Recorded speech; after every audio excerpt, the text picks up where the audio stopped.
Assalamualaikum warahmatullahi wabarakatuh. InsyaAllah kita mula kelas fiqah kita pada hari ini dengan Ummul Kitab Al-Fatihah. A'udzubillahi minasyaitanirrajim. Bismillahirrahmanirrahim. Alhamdulillahirabbil alamin. Arrahmanirrahim. Maliki yaumiddin. Iyyaka na'budu wa iyyaka nasta'in. Ihdinas siratal mustaqim. Siratal ladzina an'amta 'alaihim ghairil maghdubi 'alaihim waladdallin. Amin. Baik, jadi insya-Allah kita sambung lagi di dalam kelas fiqh terjemahan bagi Safinatun Najah. Jadi kalau audio okey, bagi tahulah. Kalau tak okey pun bagi tahu. Okey, baik. Kalau jelas, alhamdulillah. Baik. Jadi kita sambung lagi di dalam perbahasan sembahyang. Perbahasan sembahyang iaitu tentang sembahyang dalam keadaan jamaah. Apa maksud jamaah? Yakni sembahyang yang dilakukan dalam keadaan terdapatnya seorang imam dan terdapatnya seorang makmum. Maka itu dinamakan sekurang-kurang sembahyang jamaah. Baik. Jadi sembahyang jamaah ni dia banyak fadilat dia. Salah satunya mendapat ganjaran 25 kali ganda berbanding sembahyang sendirian ataupun 27. Ada hadis, dua-dua hadis. Ada yang pertama mengatakan 25, ada yang mengatakan 27. Dua-dua hadis yang sahih. Baik. Dan terdapat banyak juga fadilat iaitu tentang berjamaah di masjid, yang mana apabila kita melangkahkan kaki kita ke masjid, setiap langkah itu dihitung satu pahala bagi setiap langkah dan dihapuskan satu dosa bagi setiap langkah. Itu pun hadis yang sahih juga. Baik, jadi kita masuk dalam perbahasan sembahyang jamaah, iaitu tentang niat menjadi imam. Ketika kita nak sembahyang jamaah, mesti seorang imam niat menjadi imam. Kalau dia nak berjamaah, ini kita tengok. Kalau dalam sembahyang yang biasa, sembahyang subuh, zuhur, solat 5 waktu lah, sembahyang jemaah dalam keadaan ini, imam tak wajib meniat jadi imam. Adapun makmum, dia wajib niat jadi makmum kalau dia nak jadi makmum. Kalau imam, tak wajib dia niat jadi imam, melainkan pada 4 keadaan yang kita sebut nanti. Jadi apakah 4 keadaan itu? Kita masuk fasal solat yang mewajibkan niat menjadi imam. Sembahyang yang lain, imam yakni dia tidak wajib niat jadi imam. Dia jadi imam tu boleh tanpa dia niat jadi imam. Macam mana sembahyang zuhur, sembahyang asar. Tetapi dia tidak mendapat fadilat sembahyang jamaah. Makmum je lah yang dapat. Tapi kalau dia niat jadi imam, dia dapat fadilat sembahyang jamaah. Jadi ada 4. Yang pertama, solat Jumaat. Solat Jumaat, imam wajib niat menjadi imam ketika takbiratul ihram. Masukkan dalam niat tu sekali, usalli fardal jumu'ati raka'ataini adaan imaman lillahi ta'ala. Dia kena imaman. Yang kedua, solat mu'adah. Jadi sekiranya imam tu tak niat jadi imam, maka sembahyang Jumaat itu adakah sah? Kita tengok kepada bilangan makmum. Yakni kalau bilangan makmum itu lebih daripada 40. Katakan 100 orang dalam masjid. Jadi kalau imam tu dia tak niat jadi imam, dia tak niat jadi imam, dia mungkin terlupa. Jadi bab niat itu benda yang kita kata tidak dapat diketahui, sukar untuk dikenal pasti, sama macam hadas. Okey, baik. Jadi kalau imam tu tidak niat menjadi imam ketika sembahyang Jumaat, maka imam tu tidak sah sembahyang dia. Adapun makmum bagaimana? Sembahyang makmum dikira sah. Maknanya Jumaat tu dikira sah, hanya imam sahaja yang tidak sah. Tetapi kalau itu diketahui selepas sembahyang, kalau diketahui dalam sembahyang, maka wajib mufarakah dan buat semula lah. Macam tu. Bukan buat semula, maknanya kena ganti balik. ganti balik apa tu, ulang balik sembahyang tu. Ulang balik sembahyang tu. Baik, yang kedua, solat muadah. Solat muadah ni apa dia? Solat yang dilakukan secara ulangan. Contohnya apa? Sembahyang zuhur, kita dah habis sembahyang zuhur sendirian. Habis sembahyang zuhur sendirian, kita nampak ada satu grup datang nak sembahyang jemaah, maka kita pun nak ikut sekali. Kita disunatkan ulang semula sembahyang kita. Solat tu solat yang fardu, tetapi sunat kita ulang. Sunat kita buat. Okey. Tetapi bila kita niat usalli fardhu zuhri lah, bukan kita niat usalli sunnat zuhri. Kita niat wajib juga, tetapi hukum nak buat solat muadah ini, solat ulangan, itu hukumnya sunat. Ini mengulang solat berjamaah. Hukum dia sunat.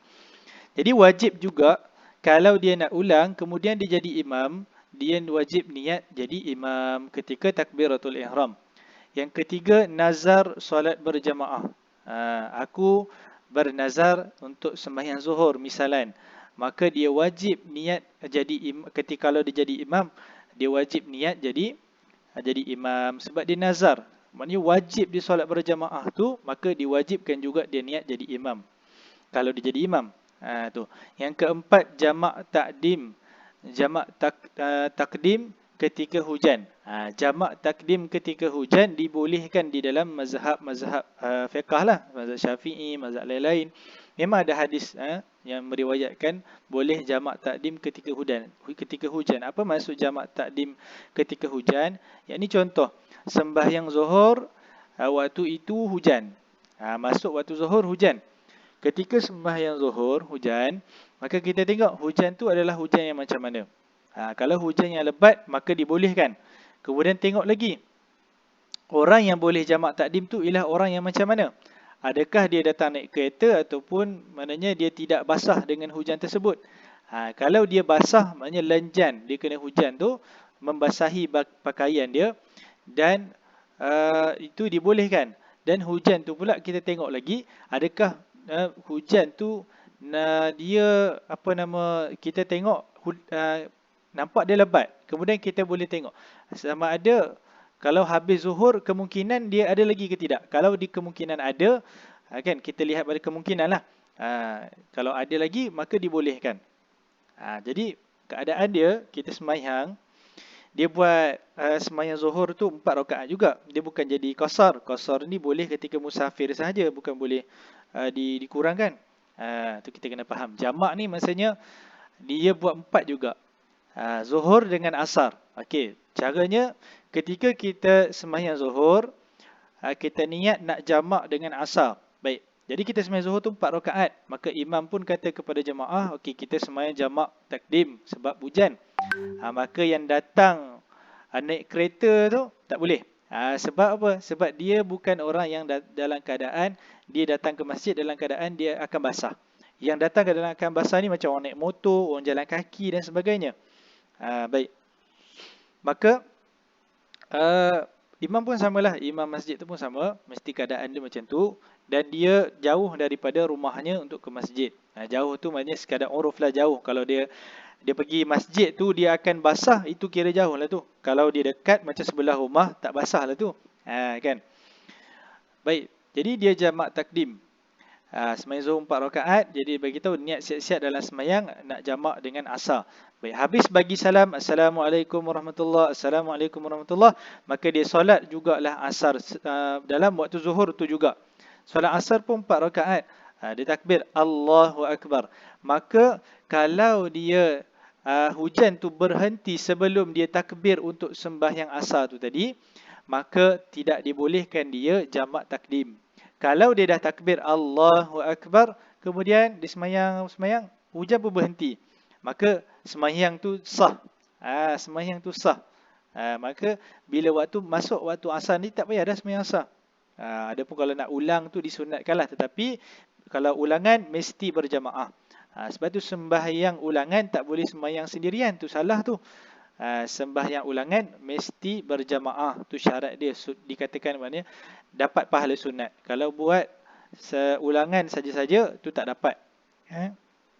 Solat pun dikira tak sah. Tu. Boleh faham ke ada soalan? Itu jamak takdim ketika hujan. Tu. Tapi zaman sekarang ni dah jarang dah ada benda macam tu, melainkan di tempat yang orang pergi masjid dalam apa seperti di padang pasir dan sebagainya lah. Kita pun sama juga, cuma kita banyak gunakan kenderaan. Baik. Habis. Syarat menjadi makmum. Syarat mengikuti imam, yakni menjadi makmum, ada 11 perkara. Yang pertama, tidak mengetahui solatnya imam batal. Kita tak tahu imam tu batal ke tak batal, maka sah kita ikut dia. Baik kerana hadas atau lainnya. Kita tak tahu dia tu berhadas ke tidak, ataupun dia tak niat semayang. Macam tadilah, dia tak niat semayang. Maka benda yang sukar diketahui macam tu, kita tak boleh nak tahu. Dan takkan kita nak tanya imam dalam semayang, dah mandi wajib ke belum? Dah ambil wuduk ke belum? Maka benda tu tak boleh diketahui, melainkan maknanya zahir tanda tu. Jadi kalau dia tak tahu, solat dia tetap sah. Jadi sekiranya diketahui selepas sembahyang imam tu berhadas, ataupun imam tu tak niat, ataupun imam tu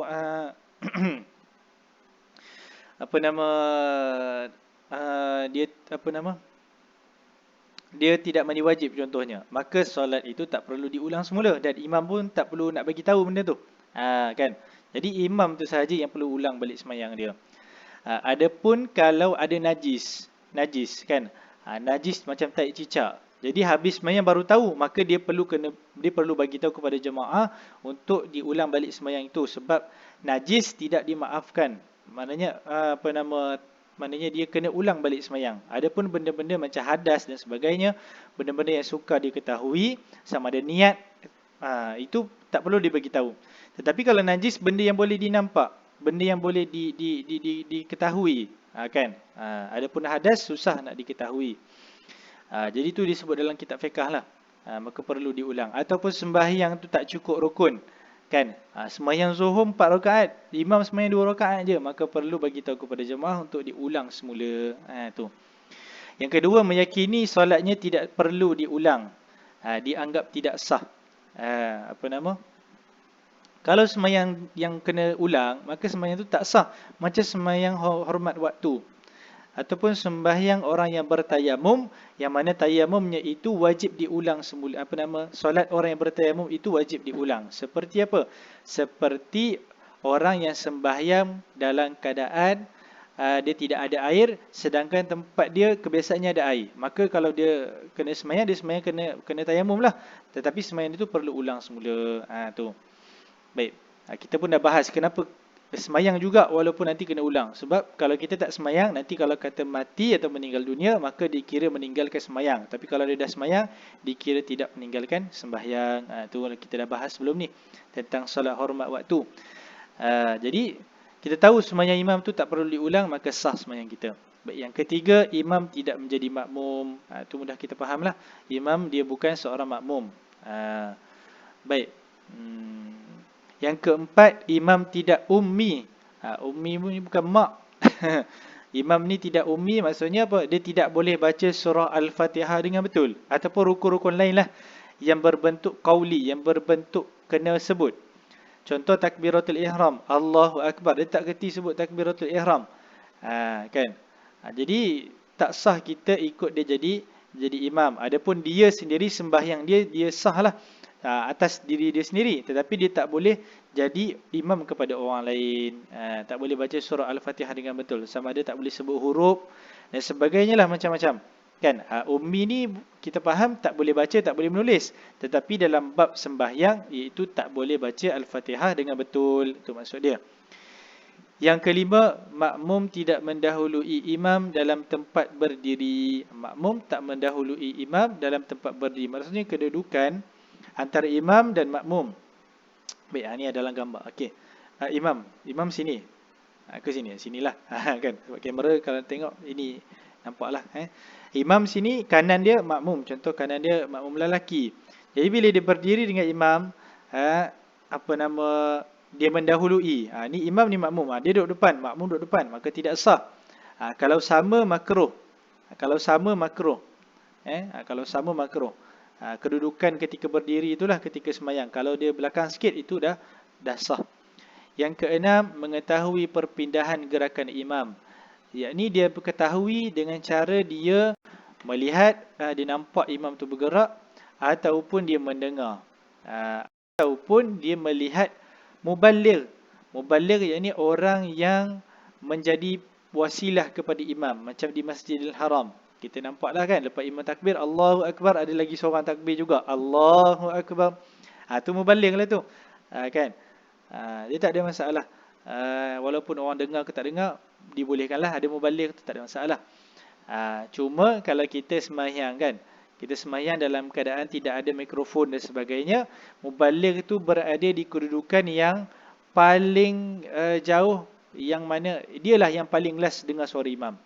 Kemudian yang belakang tu berpandukan kepada muballigh inilah. Maknanya dia penyampai kepada imam. Imam takbir, dia dengar imam takbir, kemudian dia pun sebut Allahu Akbar. Maka yang belakang tak dengar suara imam dan tak nampak imam, maka dia ikut kepada muballigh. Sama ada dia nampak perbuatan muballigh atau dia dengar perbuatan muballigh, yakni penyampai kepada imam. Tu. Yang ketujuh, imam dan makmum berkumpul dalam satu masjid atau kira-kira 300 hasta. Jadi perbahasan tentang sembahyang jemaah ni panjang lah. Dan lagi-lagi dalam bab berkumpul dalam masjid. Ada imam dalam masjid, ada makmum dalam masjid. Ada imam dalam masjid, ada makmum di luar masjid. Ada imam di luar masjid, makmum dalam masjid. Itu perbahasan yang panjang. Cuma mudah di sini disebut imam dan makmum berkumpul dalam satu masjid. Atau kira-kira 300 hasta. Ini kalau di luar masjid. Di luar masjid. Baik, di dalam masjid, imam dan makmum mesti ada dalam satu bangunan masjid. Satu bangunan masjid itu apa dia? Dewan sembahyang tu. Tandas ataupun pejabat tu tak dikira. Yang dikira adalah dewan sembahyang dalam masjid. Yang dikira tempat sembahyang dalam masjid tu, itulah masjid. Maksud dikata kat situlah, tandas dalam masjid bukan tempat masjid. Pejabat dalam masjid bukan masjid. Bukan tempat sembahyang tu. Tu. Jadi kalau dia dalam dewan masjid, dia sembahyang, kan, maka imam dan makmum dibolehkan, maknanya asalkan di dalam masjid saja. Maknanya imam sini, makmum jauh, lebih daripada 300 hasta pun, maka sah juga diikut.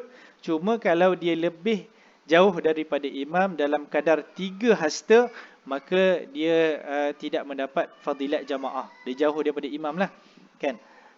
Tu. Atau kira-kira 300 hasta, ni kalau di luar masjid. Ataupun keadaan imam dalam masjid, makmum luar, ataupun makmum dalam, imam luar. Tu kira 300 hasta. Tu panjanglah. Nanti saya akan kongsikanlah. Cuma kalau kita sebut di sini terlalu panjang. Baik. Mudah kata 300 hasta ni kita akan pakai di selain masjid, surau, padang dan sebagainya. Maka kalau antara imam dan antara makmum lebih daripada 300 hasta, maka tidak sah makmum tu mengikut imam. Dia mesti dalam jarak 300 hasta. Baik, itu sah mengikut. Adapun mendapat fadilat jamaah antara makmum dan imam, jangan lebih daripada 3 hasta. 3 hasta. Tak silap, 3 atau 4 hasta. Macam itulah. Tu. Dia iaitu dalam keadaan jarak antara satu sejadah, sejadah imam kemudian sejadah makmum. Jarak dia macam tu je. Kita berdiri kat sini, imam berdiri kat sini. Sejadah kita macam ni, sejadah imam macam ni, imam kat sini. Jadi itu jarak dia. Kalau lebih daripada tu, maka itu tak dapat fadilat lah.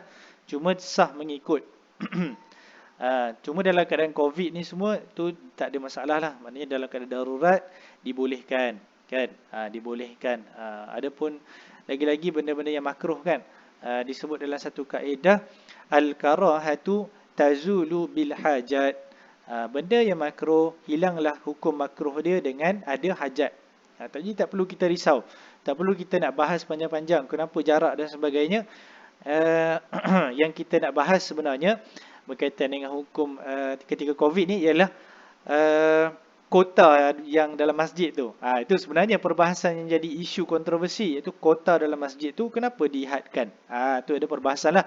Jadi saya pun tak nak lah nak bahas benda tu, nanti kita jadi macam menghasut pula kan. Cuma benda tu boleh dipetikai. Adakah had kota tu mesti macam tu ataupun boleh dibanyakkan lagi? Yang bab jarak tu tak ada masalah. Sebab kita dah faham kaedah tu. Benda yang makruh, dia dibolehkan dengan adanya hajat. Kan, jarak-jarak tu semua jarak saf, antara saf dengan saf, ataupun jarak antara seorang dengan seorang dalam satu saf, itu tak ada masalah. Yang ada masalah ialah tentang bab kota had berjamaah di dalam masjid. Sedangkan lebih-lebih lagi masjid tu masjid yang luas. Itu kita ada perbahasan lah. Baik. Yang ke-8, meniatkan menjadi makmum atau berjamaah. Jadi kalau nak jadi makmum, dia kena niat lah, makmuman, kan? Makmuman. Yang ke-9, urutan solat yang dilakukan imam dan makmum adalah sama. Apa maksud dia urutan solat? Yang ni contoh, sembahyang kita sembahyang zuhur, imam sembahyang zuhur.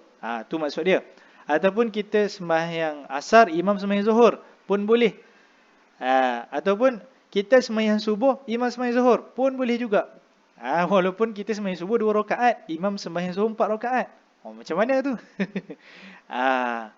Pun boleh. Yang ni kalau kata imam tu dia tengah tahiyat awal, kita pun tengah tahiyat akhir, maka ketika kita tahiyat akhir, kita mufarakah. Tu mudah saja, tak ada masalah. Ataupun kita maghrib, dia sembahyang subuh, imam sembahyang subuh. Ketika dia tahiyat akhir, maka kita tahiyat awal. Ketika kita tahiyat awal, maka kita mufarakah, kita bangkit untuk kita buat rakaat ketiga dalam sembahyang maghrib. Adapun imam, dia bagi salam, dia bagi salam, habislah. Pun boleh juga ketika dia bagi salam, kita mufarakah. Tak ada masalah. Cuma yang menjadi perbahasan ialah, baik, sebelum tu, maksud urutan yang sama pun sama juga. Imam sembahyang zuhur, kita sembahyang qada. Sembahyang qada ni tak kisah sembahyang zuhur ke sembahyang subuh ke asar ke sebagainya, boleh kita ikut imam. Ataupun sembahyang sunat pun boleh. Apa lagi? Sembahyang apa lagi? Sembahyang hajat, itu tak ada masalah lah.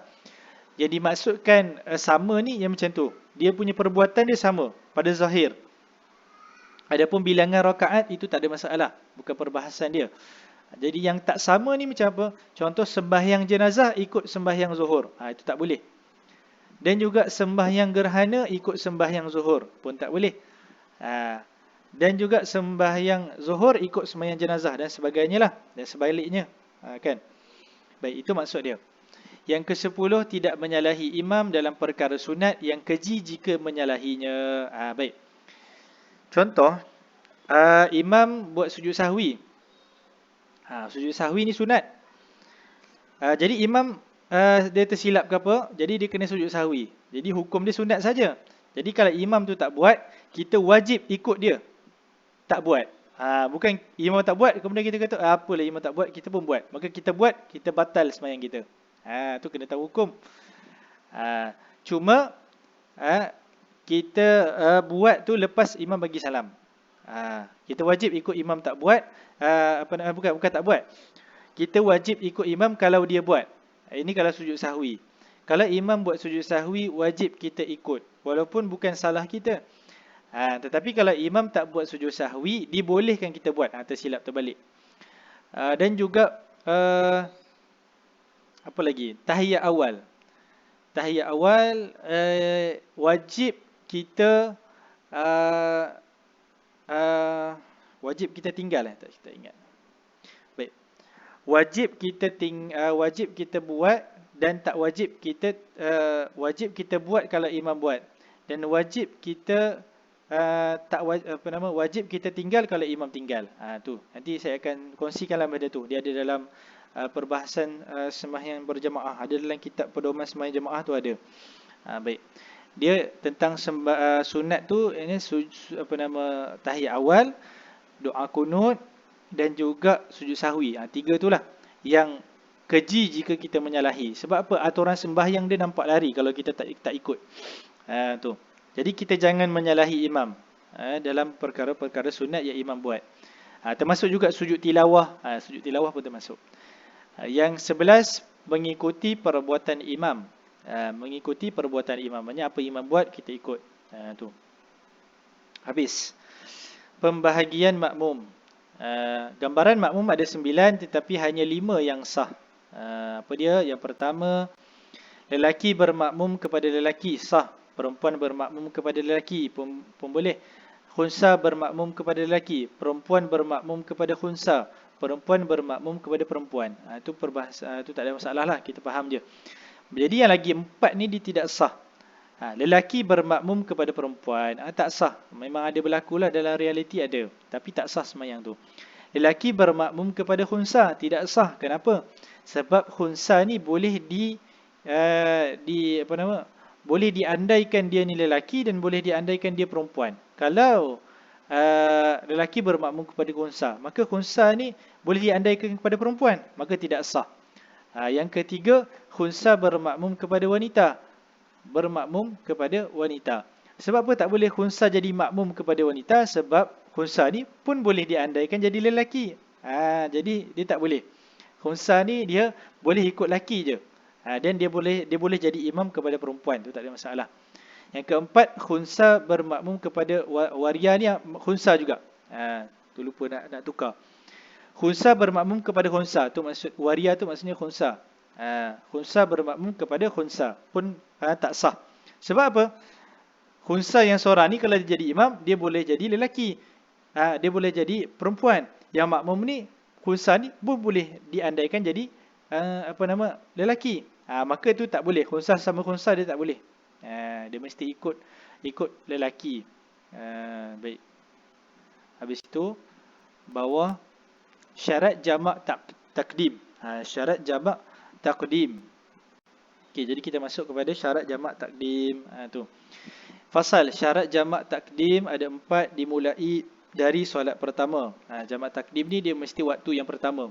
Contoh Zuhur dengan Asar, Zuhur. Maghrib dengan Isyak, Maghrib.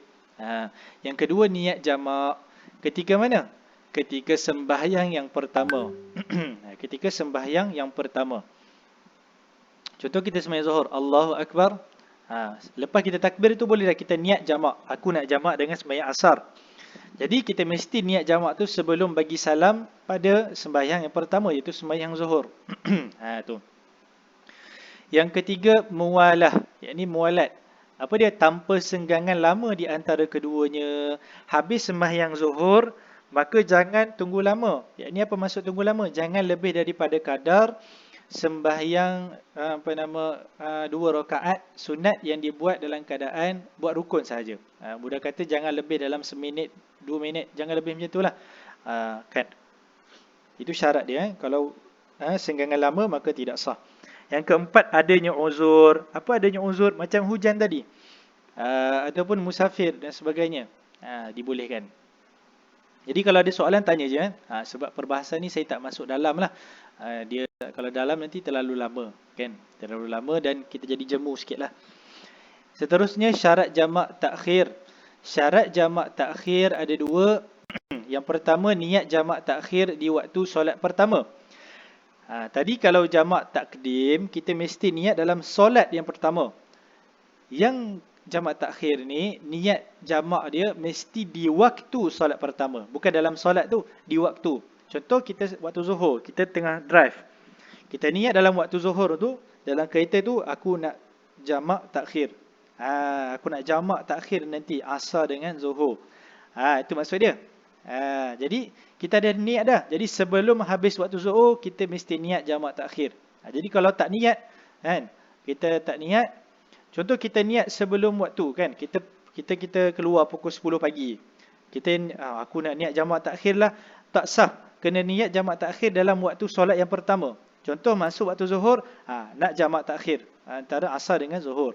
Tak boleh niat di luar tu sebelum pukul 10 pagi, tu bukan. Mesti dalam niat solat yang pertama, waktu solat yang pertama. Jadi dia kena niat sebelum habis waktu Zuhur contohnya. Maka kalau dia dah semayang waktu Asar nanti, dia tak perlu dah niat jamak, dia semayang saja. Allahu Akbar, kan.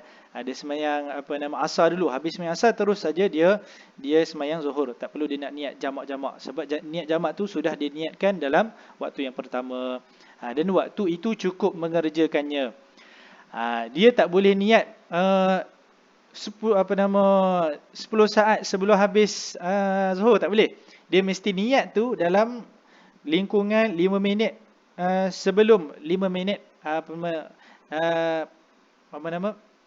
paling lambat pun 5 minit sebelum habis Zuhur contohnya. Tu dia disebutkan. Imam Ramli mengatakan selewat-lewatnya diniatkan dengan kadar satu solat. Itu 5 minit. Tu sebelum habis waktu. Sebelum 5 minit sebelum habis waktu mesti dah niat dah nak jamak takhir tu ketika waktu zuhur itulah. Pandangan yang kedua, Imam Ibn Hajar pula mengatakan selewat-lewatnya diniatkan dengan kadar 1 rakaat. Lagi kejap. Lagi kita panggil mudah lah. Lagi senang nak diamalkan. Itu 1.5 minit sebelum habis waktu. Itu 1 rakaat biasanya kita 1.5 minit lah. Kan? Ataupun 1 minit. Maka kalau kita ambil pandangan Imam Ibn Hajar, maka kita bolehlah niat seminit ataupun 2 minit sebelum habis masuk waktu. Sebelum habis waktu. Tu. Yang kedua, adanya uzur hingga sempurnanya waktu kedua. Ini sempurnanya waktu kedua, yakni sembahyang asar, kan? Zuhur dengan asar. Jadi kita mesti, contoh kita musafir, mestilah kita berada dalam keadaan musafir sehingga masuk waktu kedua. Kan? Masuk waktu kedua kita masih dalam keadaan musafir, maka dibolehkan. Okey. Habis. Itu syarat jamak takdim dengan jamak takhir. Seterusnya syarat qasar. Syarat qasar ada 7. Yang pertama, jarak perjalanannya minimum 2 marhalah. Berapa jauh 2 marhalah ni? Dikatakan sebanyak 90 km. Ini pandangan yang pertengahan lah. Pandangan yang pertengahan mengatakan 90 km. Ada yang mengatakan 81. Terpulanglah. Kan kita nak ambil pandangan yang mana tu tak ada masalah. Yang kedua, perjalanannya diharuskan, kan? Kita dipanggil safar mubah. Perjalanan yang hukumnya harus. Kalau kita musafir untuk tengok bola di stadium, maka tidak dibolehkan kerana dikira perjalanan itu perjalanan maksiat, kan? Orang tengok bola ke orang tengok orang tak pakai seluar, tak tutup aurat? Kita tengok bola, tapi pada masa sama kita melihat orang yang tidak tutup aurat, maka itu dikira perjalanan yang maksiat. Baik. Jadi itu. Yang ketiga, mengetahui kasarnya diperbolehkan. Jadi kalau kita tahu hukumnya boleh, maka kita boleh buat. Yang keempat, niat qasar ketika takbiratul ihram. Qasar mesti niat ketika takbiratul ihram, yakni pada salat yang pertama dan kedua. Walaupun kita sembahyang, kan, zuhur, usalli fardhu zuhri raka'ataini, kita niat qasar, qasran lillahi ta'ala. Dan habis kita sembahyang zuhur, kita sembahyang asar pula, usalli fardhal asri raka'ataini qasran, pun qasar juga. Sebab dia ringkaskan daripada 4 menjadi 2, kan. Yang kelima, solatnya jenis solat 4 rakaat, macam solat zuhur, solat asar dengan solat isyak. Solat maghrib tak boleh dikurangkan, dia tetap 3, tetapi boleh dijamakkan. Baik, yang keenam, dalam keadaan safar hingga sempurna. Ini hingga sempurna kita sembahyang tu. Ini macam ni.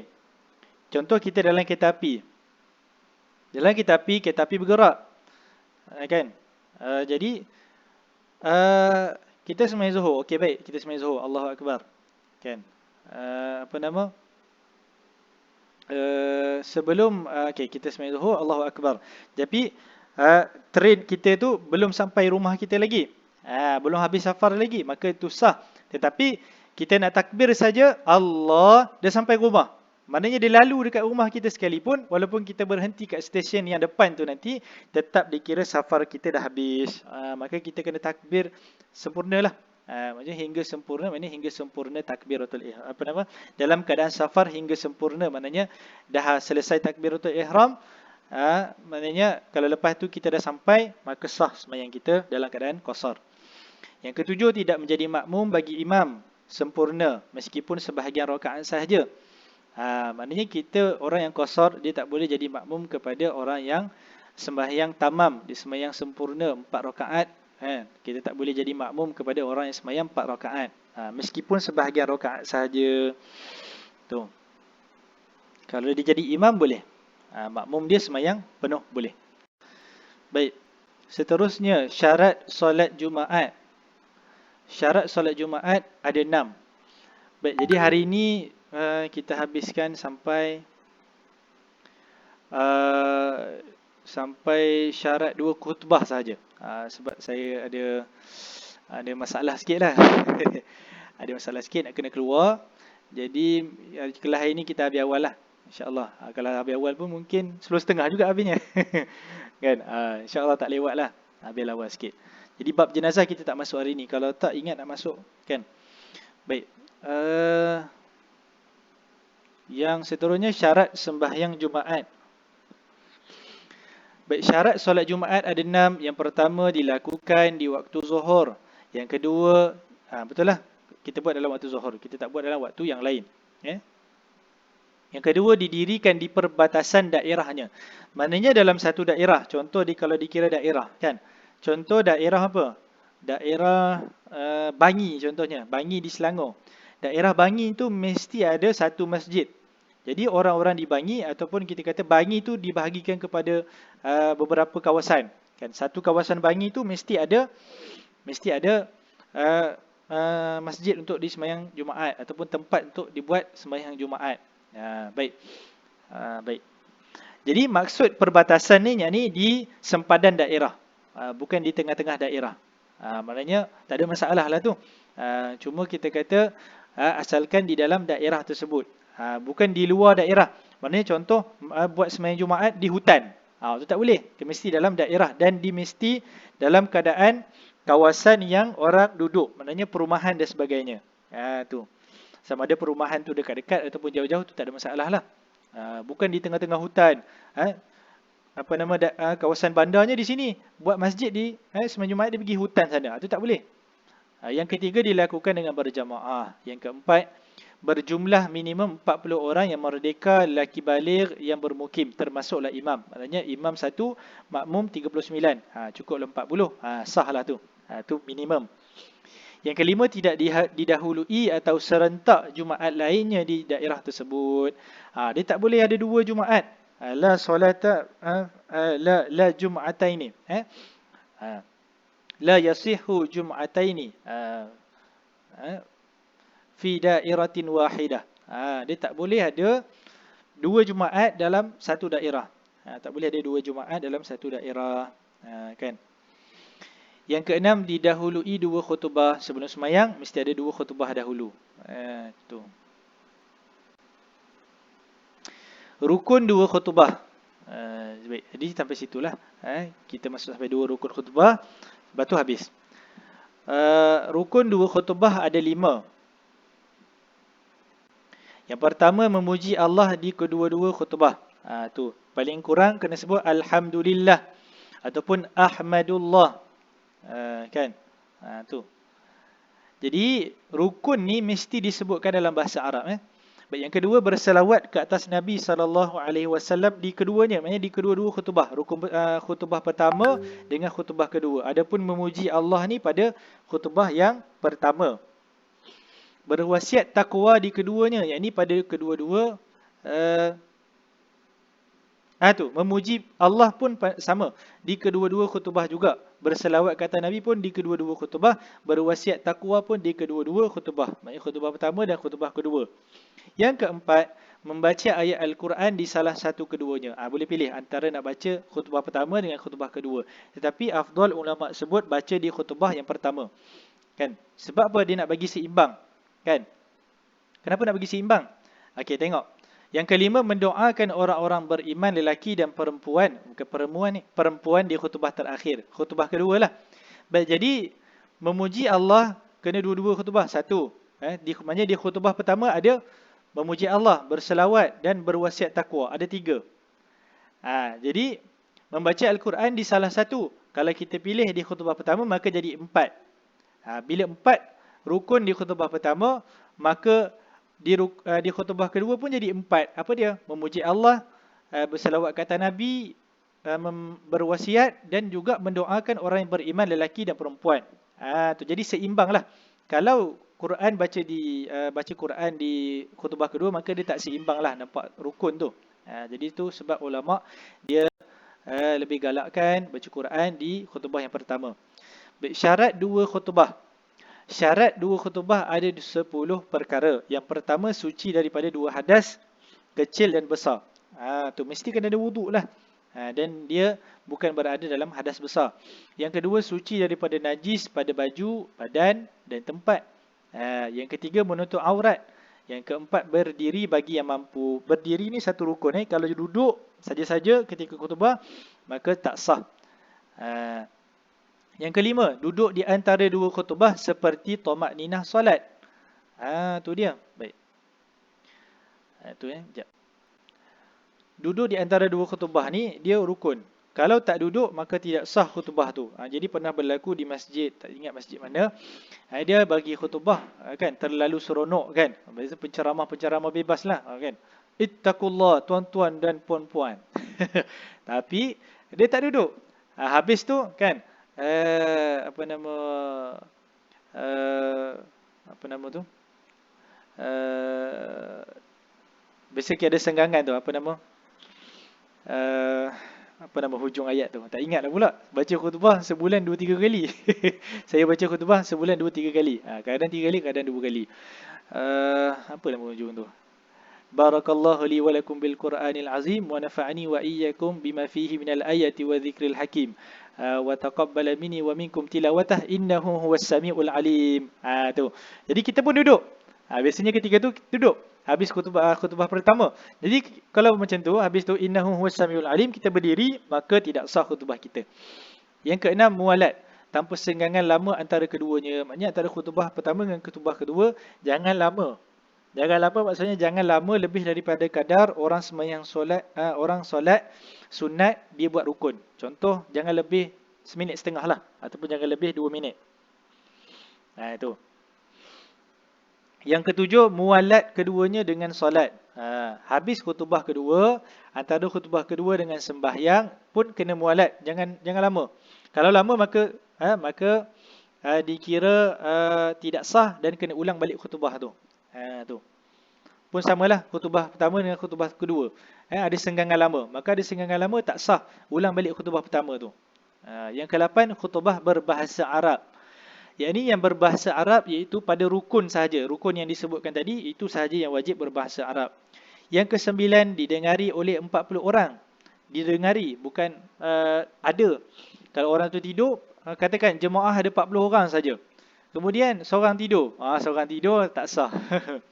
Kan? Kalau dia mamai-mamai macam tu tak ada masalah lah. Ni kalau tidur memang lena. Orang Kelantan panggil general. General, kan? Yang ke-10, semua itu dilaksanakan di waktu zuhur. Mesti semua tu dalam waktu zuhur. Baik. Jadi itulah serba sedikit tentang sembahyang Jumaat dan tentang bab sembahyang. Dan kita pun dah habis bab sembahyang. Kalau ada pertanyaan, sila tanya. Tak ada masalah. Seterusnya kita akan masuk nanti pada minggu hadapan kitab jenazah dan masuk pada bab zakat. InsyaAllah pada bab zakat. Minggu depan jenazah dan bab zakat. Jadi kita ni patutnya dah tak ada dah kelas. Patutnya kita dah tak ada dah kelas. Minggu lepas lah terakhir. Tapi kita disebabkan mungkin tak boleh nak habiskan dengan cepat. Kan kalau kita habis cepat pun rasanya tak dapat faedah tu banyak. Jadi mungkin kita perlu lagi 2 sesi lah. InsyaAllah minggu depan bab jenazah dengan bab zakat, dan minggu seterusnya yang terakhir itu bab puasa, dan habislah kitab kita. Dan insyaAllah saya memang ada hajat untuk sambung lagi, tetapi dalam kitab yang lain. Bukan kitab Safinatun Najah lah. Mungkin ada cadangan beberapa Muqaddimah Hadramiyah ataupun Fathul Qarib. Yang ni kita masuk peringkat yang atas sikit lah. Ataupun Matan Abi Syuja' lah. Secara lebih mudah lah. Dan kita tengok macam mana insyaAllah. Jadi sampai itu sahaja pada hari ini. Jadi yang baik itu daripada Allah Subhanahu Wa Taala, yang kurang itu daripada saya sendiri. Sekiranya ada salah silap, mohon betulkan. Jadi saya kena cepat ini sebab nak betulkan spek. Spek mata ni dia patah. Gosok-gosok spek dia patah kat tengah. Jadi kena pergi spek kat kedai. Assalamualaikum Ustaz. Ya, Waalaikumsalam. Saya ada soalan Ustaz. Ya. Saya Atman bin Abdul Rahman, duduk Semenanjung. Okey. Saya pernah mengikuti imam. Dia sembahyang Zuhur lah ketika Zuhur. Ya. Dia dah habis ada rakaat yang pertama, keadaan sempurna lah dia buat. Okey. Lepas tu masuk rakaat kedua. Ya. Lepas tu dia mula-mula habis Al-Fatihah rokok. Habis rokok sujud.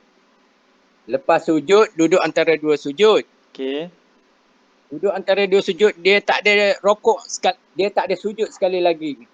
Dia terus bangun. Kemudian Kemudian dia teruslah semayang sampai habislah 4 rakaat. Kemudian tak ada orang tegur, Okey. tak ada makmum tegur, kemudian dia tak ada buat sujud sawi. Ha ha Dikira ha. semayang dia tu Ustaz. Baik, dia yakni kalau kita mengurangkan rukun, maknanya kita tak buat satu rukun, maka sembahyang tu tak sah. Contoh kita tak baca Fatihah, samalah dengan lain-lain pun, tak sujud, tak rukuk.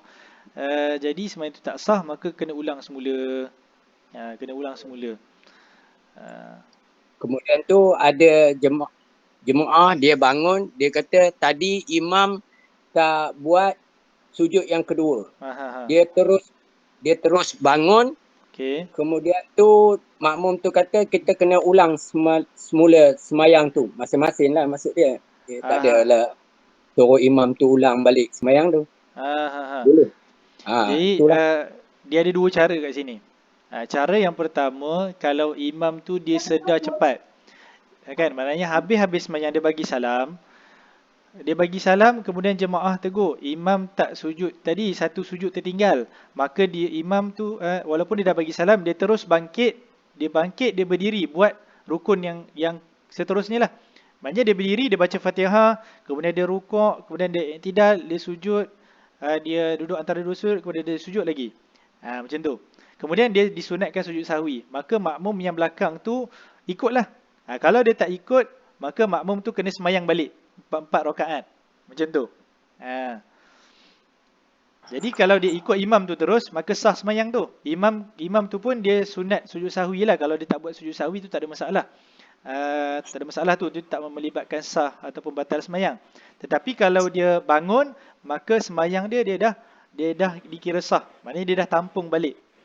Sebab dia, maknanya rakaat yang tadi tu dia tertinggal sujud tu, dia tak kira langsung rakaat tu. Kan?